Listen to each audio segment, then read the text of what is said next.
Okay. So today we're going to talk about the truth about trauma. I will actually just go off of these notes.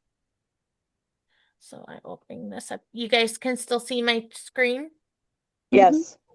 Is my camera working, Jen? No. I don't know what it did. I'm here. I don't know why it's gone. Okay. So what we're going to talk about is trauma, how you name the trauma, understanding what it does to your body, and then learning how to reclaim some of the control when you're in the moment when that trauma surfaces. So maybe something triggers you, maybe you are kind of reliving that trauma. This is something you can do or things you can do in that moment. So we're going to start out by defining trauma. So trauma is not just the event that happens to you, but it's also the impact that it leaves on your body and your nervous system.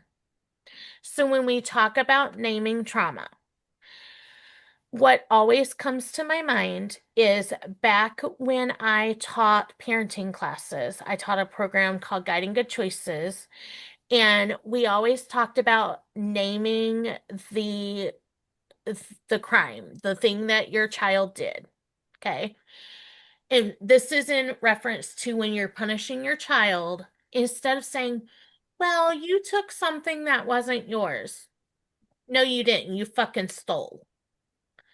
Call it like it is. You stole something. And we want to do that same thing with our trauma. If we say, someone hurt my feelings, that is comes off a lot different than someone disrespected my boundaries. When we call the trauma what it is, it makes it real. Okay. And so when you're revisiting things that happened to you, we tend to do the whole dancing around the issue thing instead of just calling it what it was. When I started working through my trauma with my family, it was really hard for me to use the word abuse, but that is what it is. They abused me. There's no other way to call it because the reality is it was abuse. So when I talk about the things that my stepdad did in reference to him, hitting us and hurting us, that was physical abuse. And it took a long time to accept that because I always felt like if I called it what it was, it made me a victim. And that's not true. It doesn't make me a victim because I survived it and I moved past it. So that makes me a fucking warrior. And that's what I want you guys to get from this is when you call your trauma what it is, no matter how bad it is, you're still here and you're still working against it. So that makes you a warrior. Naming your trauma doesn't make you weak. It means that you're acknowledging that it happened to you instead of just silently letting it wreak havoc on your body, your mind, and your soul. So now I want to talk a little bit about what trauma does to your nervous system. Chronic trauma keeps us in survival mode all the time. Okay. Um, Melissa, do you care if I share that you told me about what happened earlier with the headaches? No. No, You you can don't. share. You can share it. Okay. Okay. So Melissa and I were talking earlier, and she's doing a lot of work on herself. And she said that when she works on specific things, gets headaches. And she was asking, is that a normal thing? And I was like, absolutely. Because when you start revisiting some of these things, your nervous system and your body remembers the things that you've been through. So it's going to have a reaction to that. Because for your body, it's just bringing up all those things again. So I told her, I was like, headache is, I mean, it's a natural stress response. And so we talked about resetting the nervous system and how you're going to have to do some things to get yourself out of that fight or flight mode, which we're going to talk a little bit about.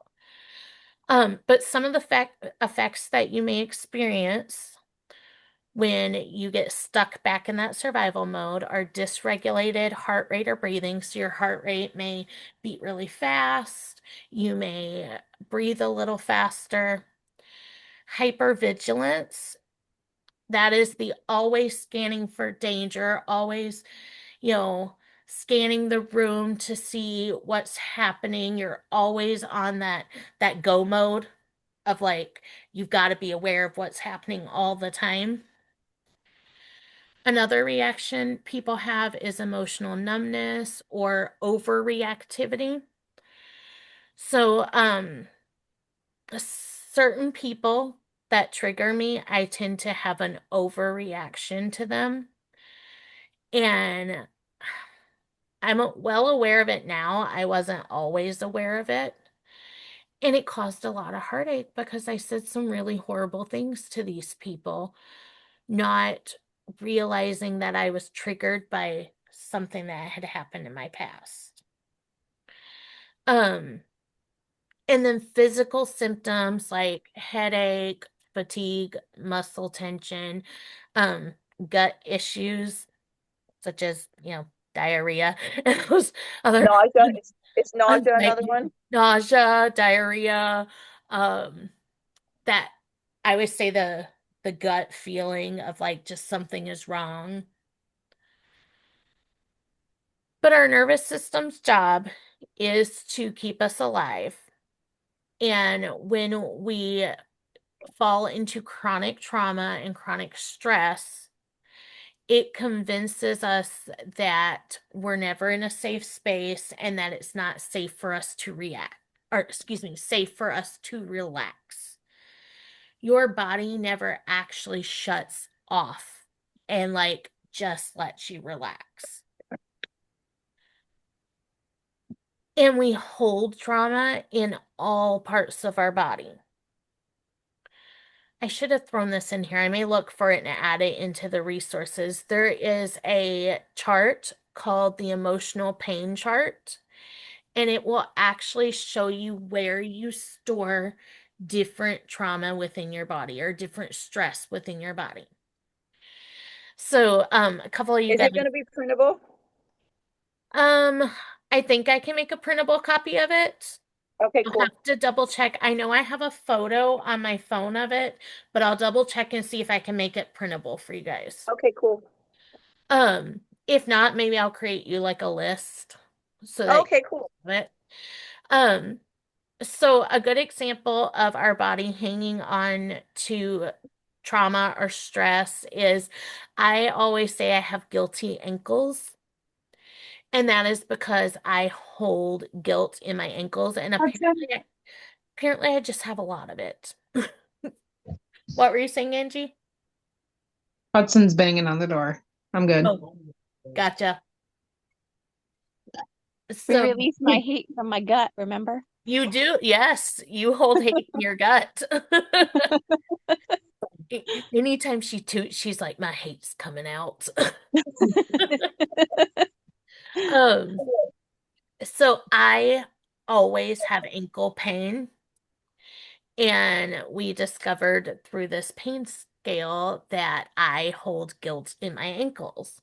So now anytime I go for a massage, I'll be like, I have guilty ankles. Can you just make them better?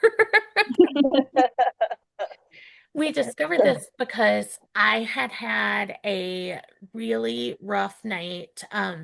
My son had ran away the night before. I was really, really upset. Um, and later that day, I had a massage. And I was at a point where I could not get comfortable. I could not shut off because normally when I have a massage, that's my me time. Like I shut down and I try and shut out the world and I just enjoy the massage.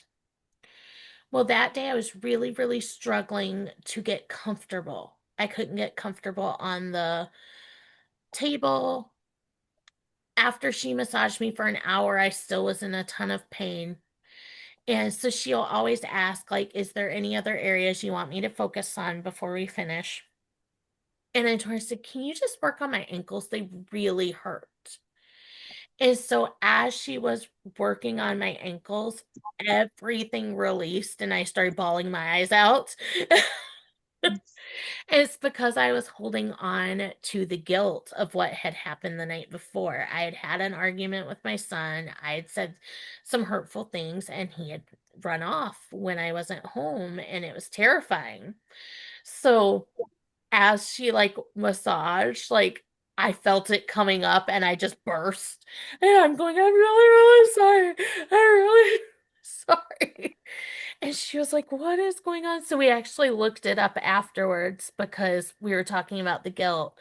And she's like, I wonder where you hold guilt in the body. And we looked it up and you hold guilt in your ankles. So, all right. So like I said, chronic trauma convinces your body that it is never safe to relax, and you're always in survival mode. You're always in either fight, flight, freeze, or fawn. Which we're gonna go into that. Oopsie. So when we look at those four survival modes, most people have one that dominates the other, but that doesn't mean it's your only mode. Okay. Because in one situation, you may express one mode, in another situation, you may express the other. When we talk about being in fight mode, that means you're always on guard, you're always in defense mode, you're always, anger, control, aggression. Then there's flight. People who are in flight mode typically avoid conflict. They are obsessed with perfectionism and they tend to be overworkers. And a lot of that is to avoid whatever the situation is that's causing them trauma. Freeze mode is things like shutting down, disassociation, and numbness. And then fawn mode are the people pleasers. They tend to shy away from everything, shy away from people. And when they aren't shying away from people, they're overly making sure that the person likes them or overly making sure that they approve of them. And they try to avoid conflict at all costs. We're going to talk in a little bit about what mode you guys feel is the one that you fall into the most.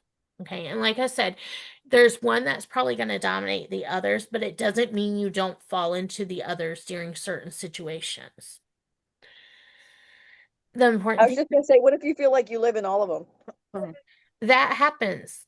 That right there is just that feels like me. Number 4, yes. You're like all of it, just every All of it. single one, all the time. Yeah. Yes. So I'll say I feel like for a very long time I lived my life in fight mode. Yeah.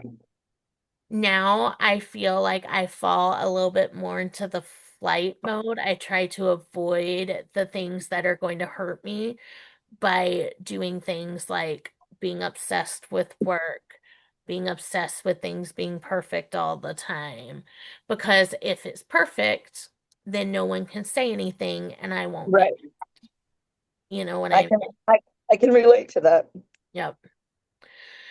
So what I want you guys to know about this, though, is that none of these things mean that you're broken. They are just survival strategies that our body uses to protect us. And the power comes when you recognize which one you're falling into and you're able to kind of cut it off and be like, no, I'm not going to live my life in fight mode anymore. These are the things I'm going to do when I feel like I am falling into that. Okay. So here's some strategies that we can use in just moments of crisis. The biggest one that I like to use is naming the trauma for what it is, naming it out loud, and recognizing that what you're experiencing is a trauma response. It is not who you are. Okay? So you can say something like, I am in a trauma response right now. My body is reacting to old danger, not a current danger. Okay? And literally saying that out loud. Another one you can use is 5, 4, 3, 2, 1 grounding. And that one works best like when you're in a panic attack or you're in that, you fall straight into that mode. So you're going to look for 5 things that you can see, 4 things that you can touch, 3 things that you can hear, 2 things that you can smell, and 1 thing that you can taste. Okay? And how that works is it interrupts that nervous system. Your nervous system is going crazy. So you've got to do something that gets your mind off of that current reaction that you're having. So this makes your brain bypass that and think of something else. Okay? And like I said, that one works so well in the moment of panic. And then the third one, and I always tell people, do this one no matter what. If you do nothing else, do this one. And that one is come up with some sort of soothing statement that works for you. My daughter taught me toddler affirmations, and they work so freaking well. So I use them all the time. And they are, I am safe, you are safe, we are safe. And so anytime I'm like having that panic moment, I'll stop and I'll be like, I am safe, you are safe, we are safe. And just doing that can sometimes trick my body into being like, okay, we can stop freaking out now. But this is just one I came up with, and it is, I am safe in this moment. My body is allowed to calm down. So I do have some journal prompts that I want us to go through tonight. And I'm actually going to turn off the recording for that. That way, if you guys share, you know that it's a safe space to share. But before we do that, I do have a video I want to show you guys that. So, Steph, was it you or Rindy that shared it in the chat? I did. Okay, I watched this lady because like my therapist recommended her, and like what you were just talking about, self-tapping was like one of the things that she recommended. And so this lady had a video on like self-tapping to soothe PTSD symptoms. And then as I was scrolling through her videos, I found that one and I laughed hysterically, but it works. oh my God, it's so funny. So this is a way to shut your nervous system down right away when you're in that panic mode. And Steph sent it. I was like, I'm gonna start doing this. Can you guys see my screen? Yeah. Yep. I Okay. gotta grab a pencil, Jen, just a second. Oh Yep. God, I can't get up. I'm old and chubby. You're fine. I had my pencil with my notebook hidden in my bathroom and my pencil's gone. I am going to make sure that it is sharing my sound with you guys because I don't think it currently is.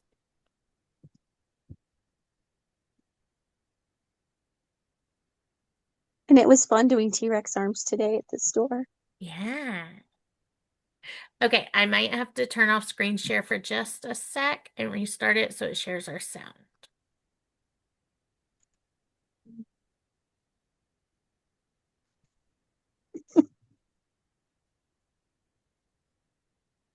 Yeah, you look so happy all the time. I'm not, but I put on a good mask. I just got done crying before y'all got on here. Just gonna put that out there. Fine. I always try to stay positive. It's very difficult sometimes, but Agree.